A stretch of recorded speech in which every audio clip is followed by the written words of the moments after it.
Hello and welcome to another Cultural Index. I'm Rick and today we're going to look into the life of the Cardassian Union. For a Cardassian, family is one of the two most important things, that and fealty to the Cardassian people as represented by the state. Cardassian families serve to better their people and improve their own family's standing. To this end, children are trained in a rigorous discipline from an early age, both mental and physical tasks designed to improve focus, loyalty, and to instill a sense of duty. They begin education at age 4, and over their early years, their mental discipline is honed to the point where some can even resist telepathic assaults on their mind. The Cardassian photographic memory combined with this level of order usually creates an individual who is both organised and effective. Tasks like administration are not neglected at all, and cleanliness and punctuality are signs of personal and professional respect.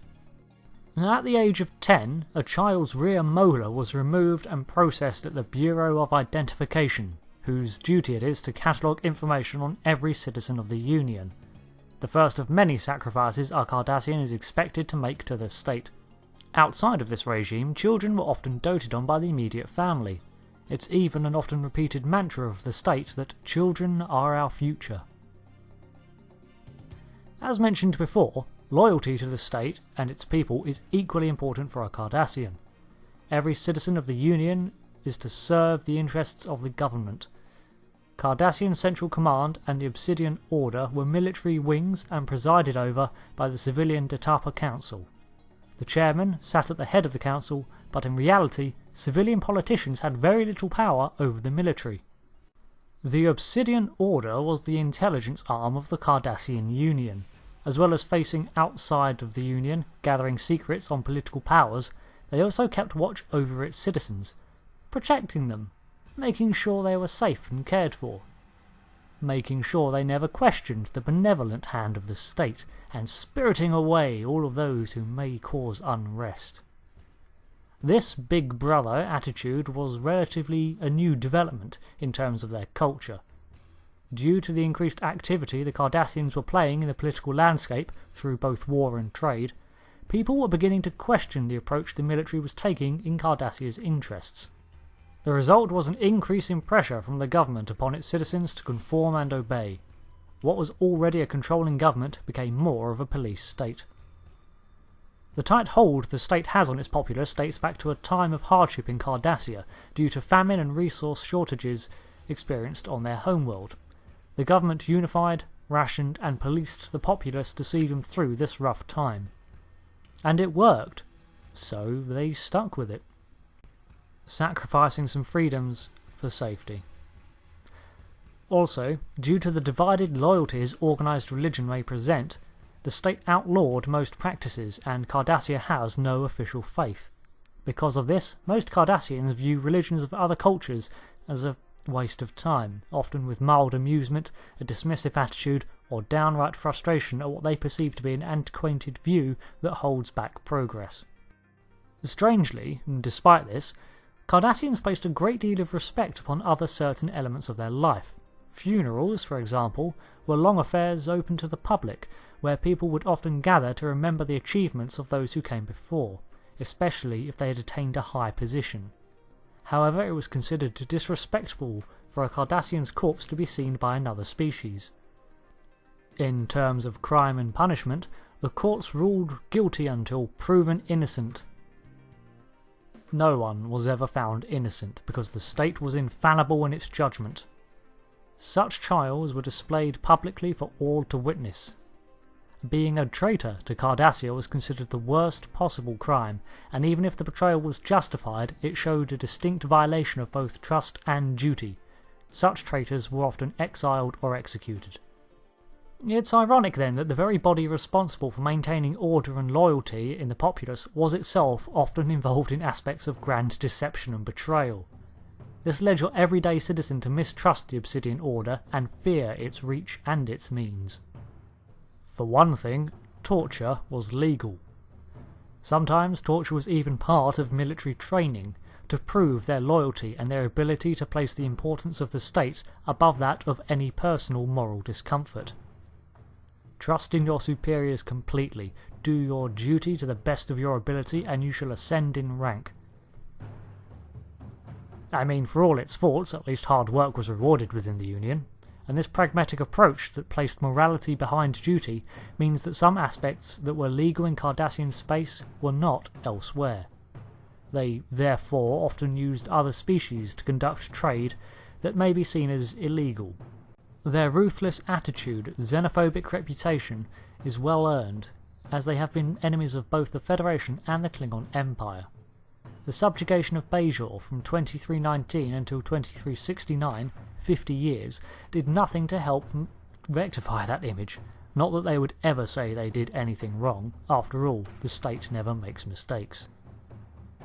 During this time, Bajorans were treated as slaves, servants, and a commodity rather than a people. Most Cardassians rationalised it as a requirement to sustain the Union and their resource-depleted home systems. Others simply enjoyed the power over others. Cardassia may have flourished in this time, however I think it was probably when it was at its darkest in history. Another point to note is despite the inferior level of Cardassian ship and general technology, the Federation-Cardassian border wars ended in a stalemate and a truce. This can be seen to show the level of ruthless tactical ability of their military, allowing them to hold their own against even a clearly superior force. Cardassian architecture is imposing, designed to generate an oppressive atmosphere with higher platforms for higher ranked individuals, literally having superiors stand above their subordinates. Their ship design too reflected the supremacy of the state, with Gaylor and Keldon class vessels literally resembling the insignia of the government. Art is prized in Cardassian culture, as was the architecture, with its own artistic movements and phases, such as the villainous school. Sculpture, ceramics and paintings were encouraged, mostly amongst the youth of Cardassia. This is likely to provide a creative outlet from the strict regime of education, and as such, creativity often carried over into adult life, with many retaining some form as a hobby or as a passion. Cardassian meals were often excuses for debate and conversations. Often debates and philosophical arguments were assigned to gauge interest and the respect amongst peers, even leading to romance among partners. Literature also flourishes in its society, although most of the bestsellers are stories that glorify the Cardassian virtues of duty and family. This takes the form of both poetry and novels. Some examples are The Never-Ending Sacrifice or The Enigma Tales, the latter of which actually sounds interesting as it tells the story of a murder mystery with multiple suspects, all of whom are guilty of something related to the crime, and you have to figure out who it was and what they're guilty of. The Cardassian government was in disarray by the aftermath of the Dominion War, leading to its complete reconstruction, but into what form is only hinted at, although it's believed that a more diplomatic-style council was elected.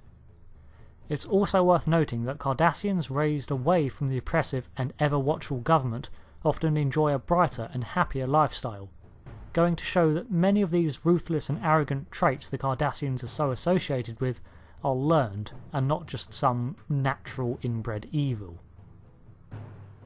With all that said and done, the Cardassians have so many disparities.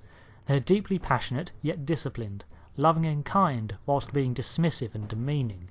They strive for order and ultimately are liberated by chaos. This is why they make such interesting bad guys, and, next to the Federation, have one of the most developed story arcs in all of Star Trek. Thanks for watching. Personally, I really like the Cardassians, the amount of development and story that went into their background, although I would not for 1 second want to live on Cardassia. There's so much lore here, but that's the basics in general. The next cultural index can either be on the Terran Empire of the Mirror Universe, or the Helghast of the Killzone franchise. Don't forget to vote on the appropriate comment below, and I'll see you next time on the next index. Thanks again, and goodbye.